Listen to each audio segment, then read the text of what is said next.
ठीक है, प्रियंका गुप्ता, कानूनी व्यवस्था होनी चाहिए और इसमें तो कोई मरा नहीं है। सरफराज फहीम दोनों के पैर में गोली लगी है, एनकाउंटर हुआ है, पुलिस ने आधिकारिक तौर पर बयान दिया है, उन्होंने पहले फायर की, जवाबी फायरिंग में पैर में गोली लगी है। पूरा केस चलेगा और पांचों जो लोग आज अरेस्ट हुए हैं, पांचों के पांचों नामजद आरोपी है, तो कानून काम कर रहा है अपना। पद्मजा जी, मैं तो सिर्फ यही कहूंगी कि देखिए, कहीं तनाव है, इसका मतलब तो कहीं चुनाव है। और हकीकत ये है कि किसकी पीठ थपथपाएं, यहाँ बैठ कर ये हिंदू का माला पढ़ रहे हैं, और जिस व्यक्ति की डेथ हुई उसका नाम राम गोपाल मिश्रा था, वो हिंदू था जो मारा गया। और किसकी पीठ थपथपाएं? एसपी की थपथपाएं, डीएसपी की थपथपाएं, एडीजी लॉ ऑर्डर की थपथपाएं, किसकी पीठ थपथपाएं? ये बताइए जरा।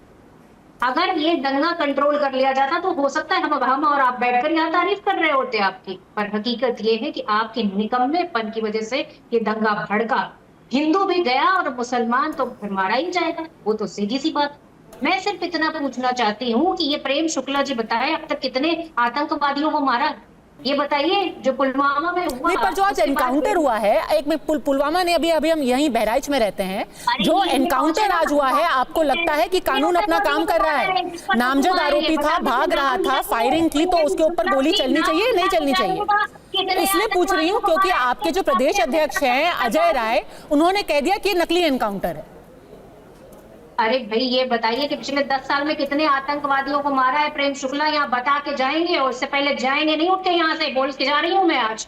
कितने आतंकवादियों को मारा है आपने, तो यहाँ आंसू मान की बात कर रहे हैं? हमने तो फांसियों पे चढ़ाया आतंकवादियों को, और आप हंसिए मत। प्रियंका जी, आप आतंकवादियों पे कहां पहुंच गए? अगर हम अभी दंगे की बात कर रहे हैं, इस दंगे के जो आरोपी थे राम गोपाल मिश्रा का जो वीडियो सामने आया है, उसके ऊपर गोली चल रही है, उन पर जिसने गोली चलाई है उनको कानून का सामना करना चाहिए नहीं करना चाहिए? आप आतंकवादियों पे क्यों पहुंच गई प्रियंका जी? सवाल बहराइच पे है। डंडा उठाने के लिए किसके बच्चे लाते हैं ये लोग? प्रियंका जी, राजनीति कर रहे हैं, अपनी राजनीतिक रोटियां सेक रहे हैं, फिर दंगइयों को छोड़ते घूमते। क्या बकबक किए जा रही है, मेरे समझ में नहीं आ रहा वापस नहीं है। क्या बकबक है? ये बताइए, आप जज हैं, क्या बकबक? किसने आपको अधिकार दिया? प्रियंका जी, में जाना चाहिए था, कोर्ट से उनको मुक्ति मिलनी चाहिए थी, पर प्रेम शुक्ला जैसे लोग और उनकी पार्टी सिर्फ और सिर्फ लोगों को बांटने में विश्वास रखती है, बांटकर राजनीति करने में विश्वास रखती है। और आप ये बताइए, किस लिए इनको बुलाया आपने? नहीं, अरे भाई, इसलिए बुलाया कि आपकी पोल पट्टी खोल से नहीं है ना?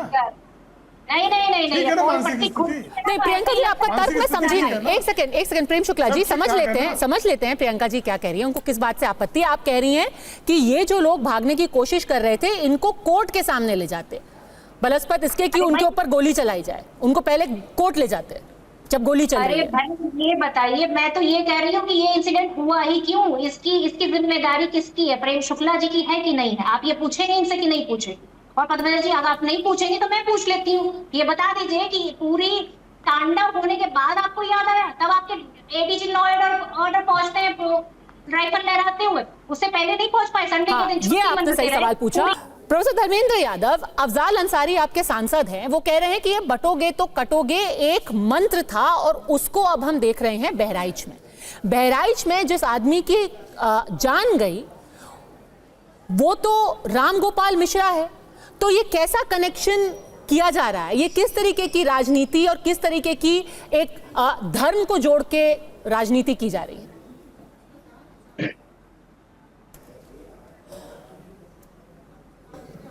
प्रोफेसर यादव। पद्मजा जी, मेरी आवाज जा रही है? जा रही है, बोलिए। आपकी आवाज नहीं आ रही, मेरी जा रही है क्या? ठीक है, अभी हम इसको ठीक करने की कोशिश करेंगे। क्या आवाज जा रही है? तो आपकी आवाज आ रही है, बोलिए। हाँ। सबसे पहले तो जो राम गोपाल मिश्रा जी हैं,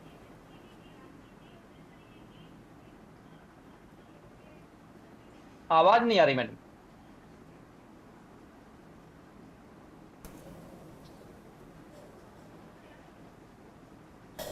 ठीक है, ये हम सुधारने की कोशिश करेंगे। शायद प्रोफेसर धर्मेंद्र यादव को आवाज ही नहीं जा रही है। करण वर्मा, मैं जो सरफराज की घर के कुछ लोग हैं, उनकी जो बहन है रुखसार, उन्होंने आज सुबह ही एक बयान दिया था, रुखसाना उनका नाम है, उन्होंने सुबह ही ऐसा एक डर जताया था कि मेरे घर के कुछ लोगों को उठा के ले गई है एसटीएफ, उनका एनकाउंटर किया जा सकता है। इसीलिए अब सारा विपक्ष जो है वो ये इल्जाम लगा रहा है कि ये सब स्टेज्ड एनकाउंटर है, ये सिर्फ बहुत ज्यादा हमारे क्रिटिसिज्म हो रहा है सरकार का, तो उससे दूर हटने के लिए ये एनकाउंटर किया गया है। एक बार उन्होंने क्या बोला ये सुना देते हैं, फिर आप रिएक्ट कीजिएगा। 14 तारीख को एसटीएफ की टीम मेरे घर पहुंची और वहां किवानागंज पहुंची मेरे ससुराल, और वहां मेरे घर की तलाशी ली। जब वहां कोई नहीं मिला तो वो लोग मेरे पति ओसामा और मेरे देवर शाहिद को लेके चले गए। कल 16 तारीख को गांव से मुझे खबर मिली कि धर्म कांटे के पास से मेरे पापा और मेरे भाइयों को अरेस्ट कर लिया गया है। उनके साथ एक लोग और हैं, 4 लोगों को अरेस्ट किया गया है, लेकिन उनका भी कुछ पता नहीं है, न उनका कहीं कुछ दिखाया जा रहा है, किसी थाने में भी वो नहीं है, न कोई कप्तान कुछ बता रहे हैं, न मीडिया में कुछ पता चल रहा है। हमको डर है कि उनको फर्जी इनकाउंटर दिखा के उनकी हत्या कर दी जाएगी। बताइए करण वर्मा, सुबह ही परिवार वालों ने कह दिया था कि ऐसा होने वाला है। नहीं पद्मजा जी, एक कहावत है, 100 चूहे खाके बिल्ली हज को चली। ये वही फितरत दिख रही है कि इनको शायद पता है कि क्या फितरत है सरफराज की और दूसरे व्यक्ति की। इन्हें पता है कि भाई ये हिंसक प्रवृत्ति के हैं, इन्होंने काम गलत किया हुआ है और पुलिस से वारदात में, मुठभेड़ में ये हिंसक हो सकते हैं। तो पहले तो आपको पता हो फितरत क्या है, उसके बाद आप घड़ियाल आंसू बहाना स्टार्ट कर दे तो ऐसे चलता नहीं है। मैं जरा एक रोशनी देना चाहता हूं एक बात पे।